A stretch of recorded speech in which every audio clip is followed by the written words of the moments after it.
회계연도 마감이 다가오면 기업마다 분주해집니다.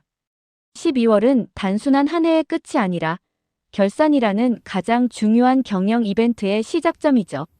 오늘은 결산을 앞둔 CEO와 경영진이 반드시 점검해야 할 가결산 핵심 포인트를 세무적, 재무적 관점에서 정리해 보겠습니다. 1. 결산이란 무엇인가? 기업의 1년 성적표. 결산은 한 사업연도 동안 기업에서 일어난 모든 경영활동을 회계 기준에 따라 정리하고 그 결과를 재무제표로 표현하는 과정입니다. 즉, 12월 31일 현재의 자산 상태를 보여주는 재무상태표, 그리고 1년 동안의 경영성과를 나타내는 손익계산서를 비롯해 제조원가 명세서, 이익잉여금 처분계산서, 자본변동표, 현금흐름표 등이 완성되는 단계죠. 결산은 단순히 숫자를 맞추는 절차가 아니라 기업의 재무 건전성과 경영성과를 평가받는 출발점입니다. 2.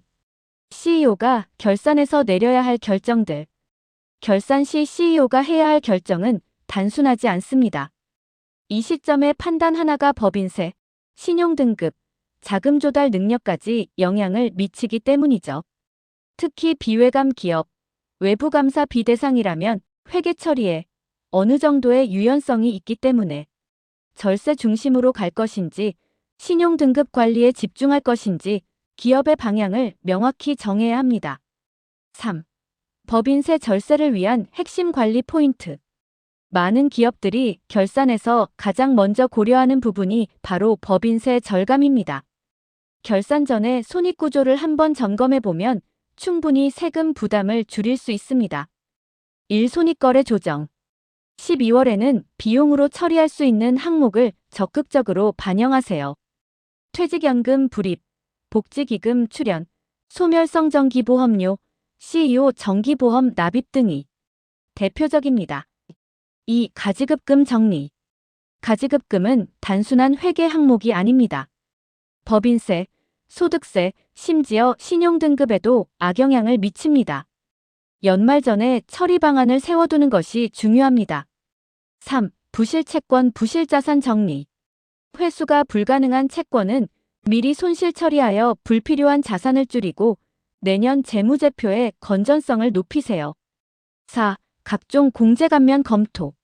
중소기업을 위한 세금 지원과 감면 혜택인 중소기업 특별세액 감면, 연구인력 개발비, 세액 공제 등 법인세법상 혜택 항목을 놓치지 마세요. 4. 기타 세금 관련 포인트. 법인세 외에도 결산 시점에서 조정할 수 있는 세금 항목들이 있습니다. 1. 중간 배당 및 주식 소각 여부. 주주에 대한 배당 또는 주식 소각은 이익잉여금 처리, 지분 조정, 주가 관리 측면에서 중요한 수단입니다. 단, 관련 규정이 정비되어 있어야 합니다. 2. 상여금 보너스 지급 시기. 연말 상여금의 지급 시점에 따라 단기 비용 처리 가능 여부가 달라집니다. 회계 정책과 내부 규정을 반드시 일치시켜야 합니다. 3. 지분 이동의 시기 결정. 가업 승계, 차명 주식 적립, IPO 또는 M&A 준비 중인 기업이라면 올해와 내년의 주가, 세율을 비교하여 이동 시점을 전략적으로 선택해야 합니다. 5. 신용등급 관리를 위한 재무 포인트. 기업 신용등급은 단순히 대출 한도에만 영향을 주지 않습니다. 입찰, 협력사 등록, 정책자금, 공공조달 등 기업의 신뢰도를 평가하는 핵심 지표죠. 1. 수익성 관리. 절세를 위해 손익을 지나치게 낮추면 영업이익률, 총자산이익률 같은 수익성 지표가 악화되어 신용등급이 하락할 수 있습니다. 2. 회계 투명성 강화. 장부를 명확하게 유지하고 거래 근거를 체계적으로 관리하세요. 신용평가기관은 숫자뿐 아니라 회계의 일관성과 투명성을 중요하게 봅니다. 3. 유동성 확보.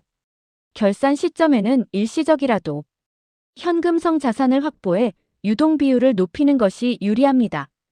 또한 동일인 채권 채무 상계도 지표 개선에 도움이 됩니다. 6. 절세와 신용등급, 그 균형 잡기. 결산은 절세와 신용등급의 균형 게임입니다. 이익을 줄이면 세금은 절감되지만 신용등급은 떨어질 수 있습니다. 반대로 신용을 강화하려면 세금이 늘어나죠. 따라서 CEO는 우리 회사의 현재 목표가 무엇인지, 자금 조달인가, 절세인가 명확히 판단하고 그에 맞는 결산 전략을 세워야 합니다. 결산은 회계팀의 업무처럼 보이지만 실제로는 CEO가 경영 판단력을 발휘해야 하는 중요한 순간입니다. 모든 항목을 직접 다 알 필요는 없습니다. 하지만 핵심 포인트를 알고 내부 회계 담당자, 세무대리인과 긴밀히 협의한다면 절세와 신용등급 향상 두 가지 모두 달성할 수 있습니다. 결산은 단순한 숫자의 정리가 아니라 기업의 전략이 숫자로 표현되는 과정입니다. 이상 디지털 PB스쿨이었습니다. 오늘 영상이 도움이 되셨다면 좋아요, 구독, 알림 설정까지 부탁드립니다. 감사합니다.